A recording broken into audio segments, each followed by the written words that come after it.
Hi kids, it's me, your old Uncle Kreeper, bringing you some Juggalo shit.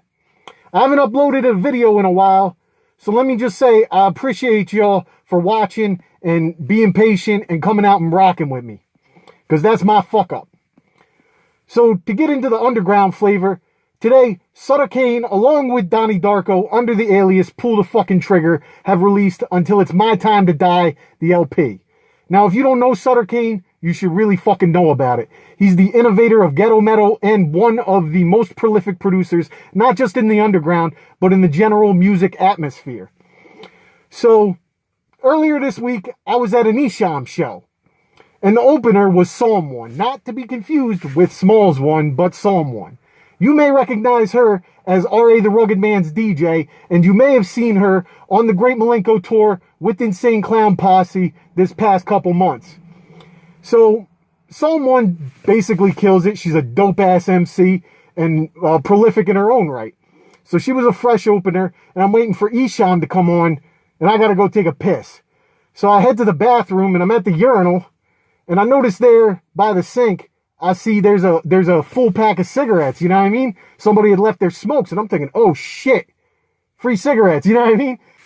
So I'm thinking I'm about to snatch these bad boys up when I get done pissing. Well, I feel this spreading wet, warm sensation, even though the urinal is right in front of me. My eyes open, and it turns out my dick is running like a faucet, and I'm straight up peeing on myself, and there was no free cigarettes, no Esham show, no Psalm 1, just me pissing the motherfucking bed. So, that's the story about how a grown man pissed the bed. So let me ask you a question. Do you like slasher movies? If you're anything like me, you sure as shit do. So you'll recall back in 2003 when New Line Cinema released Freddy vs. Jason, pitting the iconic 80s slashers Freddy Krueger and Jason Voorhees against one another, coming at each other's throats and the throats of several unsuspecting teenagers. It was one of the most iconic matchups in movie history. But did you know that there is actually a sequel to this movie? It was originally going to be released in the theaters, but it never made it out of development hell.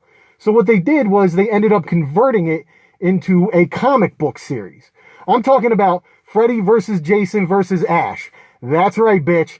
Ash Williams, famous for the Evil Dead franchise, makes an appearance going up against two of the titans of the murderous movie industry.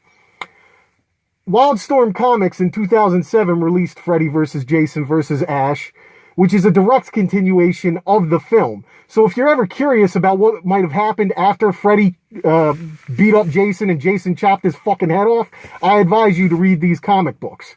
And the best part is, that sequel has a sequel of its own called Freddy vs. Jason vs. Ash, The Nightmare Warriors. Now, what's really dope about this is it pays attention to the history of all of the characters. You have Ash with the Necronomicon.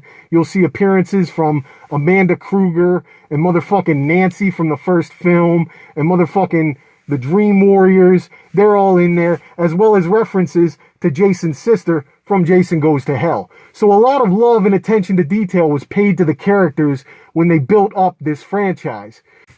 See, and I don't know if you know this, but Robert Englund, the actor that played Freddy Krueger, has retired his role as the character. You will never see him on screen being Freddy again.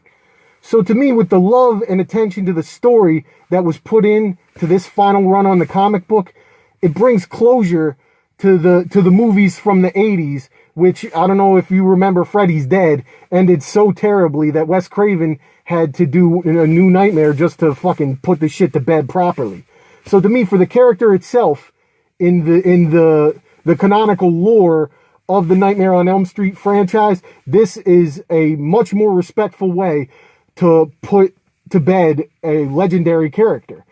And see, even if you're not a comic book guy, or maybe you just think that it's whack that they brought Ash into the mix, I still advise you to go check out the cover art, because it's super dope, super detailed portrayals of your favorite 80s movie slashers. Just fucking fresh ass artwork. And if you don't like that, I have a sneaking suspicion that you're a fucking liar. A liar with no aesthetic sense. And your mother didn't love you. And you probably should have been beaten as a child. So what I'm going to do for you is I'm going to leave a link in the description for all the shit, all the flavor, the fucking Sutter Kane, Donnie Darko album, the fucking comic books. They'll be all there for you to check out. You should always read the descriptions on these videos because that's where I drop all the motherfucking flavor. All right? So whatever happens next is whatever the fuck happens next. It's been cold out, cold as a bitch, and I myself am a little bitch. So I haven't been on it the way that I should be on it. I'm not going to make excuses. I'm just going to say that I'm a little punk. So, in closing, fuck me. Fuck this video. Fuck YouTube. Rest in peace to Dr. Martin Luther King. I will say, you know, that is definitely, it's not a perfect album, but in terms of her entire catalog, it's probably her best album.